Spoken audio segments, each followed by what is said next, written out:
DJ Kanchan राज आप सुन रहे हैं एजी एंटरटेनमेंट की धमाकेदार प्रस्तुति। चौक चौसीमा वैशाली। हाँ हाँ हमरा से छूटी नहीं बचपन के प्यार, पिया संगे नहीं जाइब ससुराल। दिलों से चाहतनी ओकरा के यार, डोली उठाओ जनी भैया कहाँ। हमरा से छूटी नहीं बचपन के प्यार, पिया संगे नहीं जाइब ससुराल।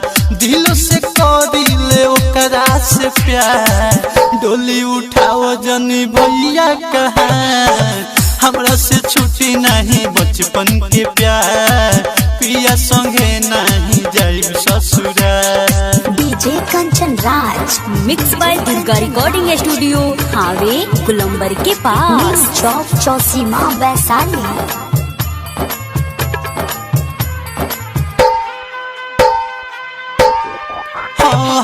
ओकरा मन में बाटे जौन हमरो दिल में बाटे, मंगिया हम भरवाई लेब दोबारा ओकरे हाथे।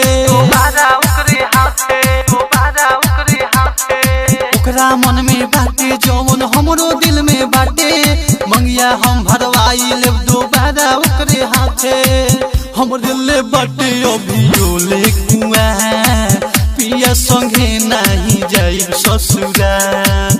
दिलों से ओकरा से दिल प्यार, डोली उठाओ जनी भैया कहाँ। हमरा से छूटी नहीं बचपन के प्यार, पिया संगे नहीं जाइब ससुराल। डीजे कंचन राज, डीजे कंचन राज, डीजे कंचन राज। न्यू चौक चौसीमा वैशाली।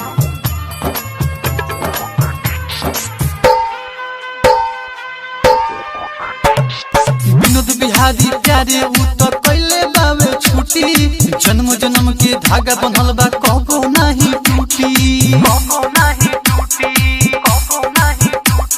विनोद बिहारी प्यारे पहले बावे कबो नहीं छूटी, जन्म जन्म के धागा बनल बा कबो नहीं टूटी। निरंजन निराला दिल भर के हमार, पिया संगे नहीं जाइब ससुराल।